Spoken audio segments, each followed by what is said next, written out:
அனைவருக்குமே வணக்கம். சற்று முன் கிடைக்கப்பெற்ற ஒரு மிக மிக முக்கியமான செய்தி ஒன்று வெளியாகியுள்ளது. சற்று முன் உதயநிதி தான் அந்த சார் அமைச்சர் கொடுத்த வாக்குமூலம் இது மாதிரி பார்த்தீங்கன்னா செய்திகள் வெளியாயிருக்கு. ஏற்கனவே அண்ணாமலை பல்கலைக்கழகத்தில் நடந்த சம்பவத்தினால குற்றவாளி கொடுத்த வாக்குமூலத்தாலும் இப்போ அமைச்சர் சுப்பிரமணியன் அவர்களும் பார்த்தீங்கன்னா இந்த வழக்கில் சிக்கியிருக்கார் இல்லையா. ஸோ இதை தொடர்ந்து பார்த்தீங்கன்னா அவரும் விசாரணைக்கு உட்பட்டு இருக்கக்கூடிய சூழ்நிலையில் தான் அவர் கொடுத்த வாக்குமூலத்தால் ஸோ அனைத்துக்குமே உதயநிதி தான் அந்த சார் அப்படின்ற மாதிரி பார்த்தீங்கன்னா அவர் கொடுத்த வாக்குமூலத்தால் தான் இப்போ தமிழகத்தில் பெரும் அதிர்ச்சியை ஏற்படுத்தியிருக்கு. அதனால் பார்த்தீங்கன்னா திமுக ஒரு மிகப்பெரிய சிக்கலில் தான் சிக்கி கொண்டு இருக்கக்கூடிய சூழ்நிலையில் இப்போ அண்ணாமலை பல்கலைக்கழகத்திலிருந்து இந்த விஷயத்துக்காக மறைக்கிறதுக்காக பார்த்தீங்கன்னா 2.5 கோடிக்கு மேலே ஊழல் ஸோ லஞ்சமாக முதல்வர் ஸ்டாலின் அவர்களும் உதயநிதி ஸ்டாலின் அவர்களும் பெற்றிருக்காங்க அப்படின்ற மாதிரி ஸோ இப்போ அமைச்சர் சுப்பிரமணியன் அவர்கள் கொடுத்துருக்கக்கூடிய வாக்குமூலத்தால் தான் இப்போ திமுகவே பெரும் அதிர்ச்சிக்கு ஸோ உள்ளாக்கியிருக்கு.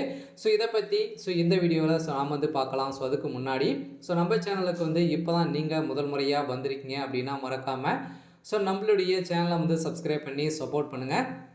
ஸோ வாங்க வீடியோக்குள்ளே போகலாம்.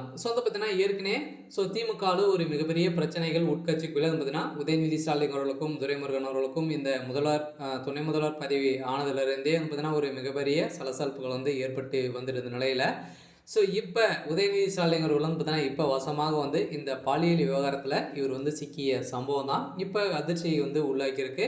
இதை தொடர்ந்து அமைச்சர் துரைமுருகன் அவர்கள் பார்த்தீங்கன்னா இருவருக்குமே மோதல்கள் ஏற்பட்டு வந்திருந்த நிலையில் இந்த வழக்கின் அடிப்படையில் இப்போ இந்த வழக்கின் அடிப்படையில் தாமாகவே பார்த்தீங்கன்னா உச்சநீதிமன்றம் இந்த வழக்கை விசாரணைக்கு எடுத்து கொண்டிருந்த நிலையில் தான் இந்த விசாரணையின் அடிப்படையில் தான் பார்த்தீங்கன்னா வசமாக திமுக சார்ந்த அமைச்சர்களும் திமுகவுடைய தலைமையகத்துக்குமே இதில் பார்த்தீங்கன்னா நிறைய தொடர்புகள் இருக்குது. இந்த இதுக்கு சம்மந்தப்பட்ட அனைவருமே கைது செய்யப்படுவார்கள் அப்படின்ற மாதிரி தான் இப்போ வெளியாகிருக்கக்கூடிய செய்தியாளர் திமுகவுடைய தலைமையகமே பெரும் கதிக்கலைங்க போய் தான் இருக்காங்க. அதனால் ஏற்கனவே குற்றவாளியுடைய சம்மந்தப்பட்ட வீடுகளிலிருந்து தான் ரைடுகள் நடந்தது. இந்த ரைடின் அடிப்படையில் பார்த்தீங்கன்னா அங்கு சிக்கக்கூடிய ஆதாரத்தால் பார்த்தீங்கன்னா இப்போ உதயநிதி ஸ்டாலின் அவர்கள் வசமாக சிக்கியிருக்கார் இல்லையா. ஏற்கனவே இதுக்கு சம்மந்தப்பட்ட வீடியோ காலமாக பேசிய அனைத்து வீடியோக்களும் பார்த்தீங்கன்னா இப்போ 50க்கும் மேற்பட்ட வீடியோ பார்த்தீங்கன்னா வெளியிட்டிருக்கக்கூடிய செய்தியை பரபரப்பான பேசப்பட்டு இருக்கக்கூடிய சூழ்நிலையில் தான் இப்போ இந்த வீடியோ வைரலாக போயிட்டு இருக்கு. அதனால் திமுகவே ஒட்டுமொத்தமாக கதி கலங்க வைக்கக்கூடிய சம்பவம் தான் இப்போ பார்த்தீங்கன்னா தமிழகத்தில் நடந்திருக்கு. இருந்தாலும் வருகின்ற சட்டமன்ற தேர்தலுக்குள்ளே திமுகவுடைய கூட்டணி ஒட்டுமொத்தமாக உடைய போகுது.